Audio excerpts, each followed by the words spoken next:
Did Jesus ever claim to be God? A deep dive into his divine identity. Imagine standing in a crowded marketplace 2,000 years ago, where whispers of a man named Jesus ripple through the air. A healer, a teacher, a prophet, but could he be something more? In a world longing for hope and truth, the question lingers, is this man, who claims to forgive sins and perform miracles, truly God? Introduction.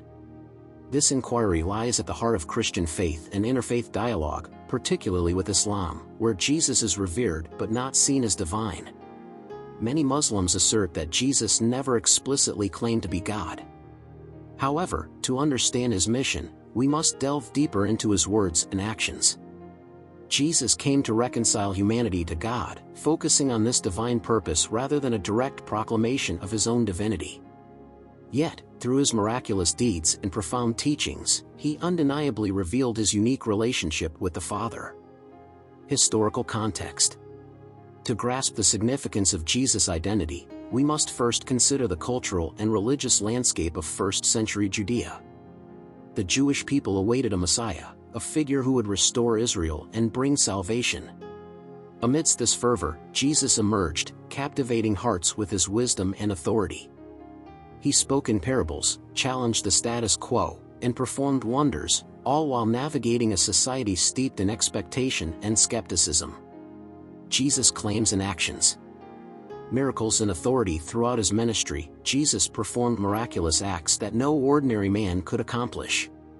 Raising the dead. In John 11 verses 43-44, Jesus calls Lazarus from the tomb, demonstrating his power over death itself. The crowd, awestruck, witnessed a sign that only God could perform. Forgiving sins. In Matthew 9 verses 2-6, when Jesus forgives a paralytic's sins, the religious leaders question his authority. Jesus' response is profound, but so that you may know that the Son of Man has authority on earth to forgive sins, he equates his authority with that of God, a radical claim. Healing the blind. John 9 verses 6-7 recounts how Jesus heals a man born blind. This act not only restores physical sight but symbolizes spiritual enlightenment, illustrating his divine insight and power. Direct claims of divinity. In addition to his miraculous works, Jesus made statements that directly assert his divine nature. I and the Father are one. John 10 verse 30. In this declaration, Jesus expresses an intimate unity with God, a claim that infuriated his listeners, leading them to accuse him of blasphemy. Before Abraham was, I am. John 8 verse 58, this powerful statement uses the divine name revealed to Moses, Exodus 3 verse 14, suggesting his pre-existence and eternal nature, affirming his divinity.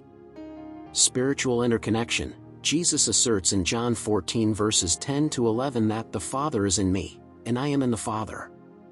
His words emphasize a profound spiritual connection, highlighting that his teachings and actions are a direct reflection of God's will. Theological implications.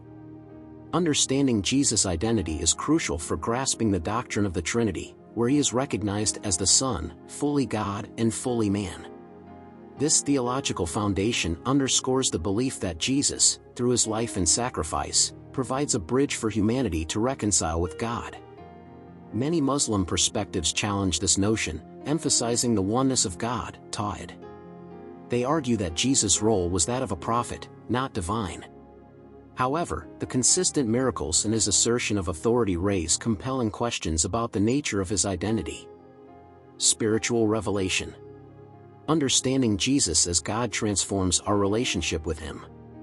Recognizing his divine authority encourages believers to approach him with confidence, knowing while he did not come merely to declare his divinity, his miracles, teachings, and profound statements reveal an undeniable truth: he is the Son of God, the Messiah sent to reconcile humanity to the Father. As we reflect on this truth, we are invited to explore our beliefs and consider the implications of Jesus' divine identity in our lives. John 14 verse 6 encapsulates the heart of his mission: I am the way, the truth, and the life. No one comes to the Father except through me. This declaration underscores the fundamental truth that through Jesus, we find not only our way to God but also a deep, abiding relationship with him. Deeply biblical questions and answers. Does Jesus truly forgive sins? Yes, Jesus forgives sins, as seen in Matthew 9 verses 2-6. This authority signifies his divine nature, affirming that only God has the power to forgive. What does it mean that Jesus is the Son of God? Being the Son of God means Jesus shares the same divine essence as the Father, partaking in the unity of the Trinity. How can we reconcile the belief in one God with the divinity of Jesus? The Christian doctrine of the Trinity articulates that one God exists in three distinct persons, Father, Son, and Holy Spirit, maintaining unity while expressing diversity. What should our response be to Jesus' claims? Our response should be one of faith and surrender, acknowledging Him as Lord and seeking a personal relationship with Him. This exploration encourages a deeper understanding of Jesus' identity, inviting readers to engage with the divine mystery that defines our faith. Kindly subscribe, like, follow, and comment.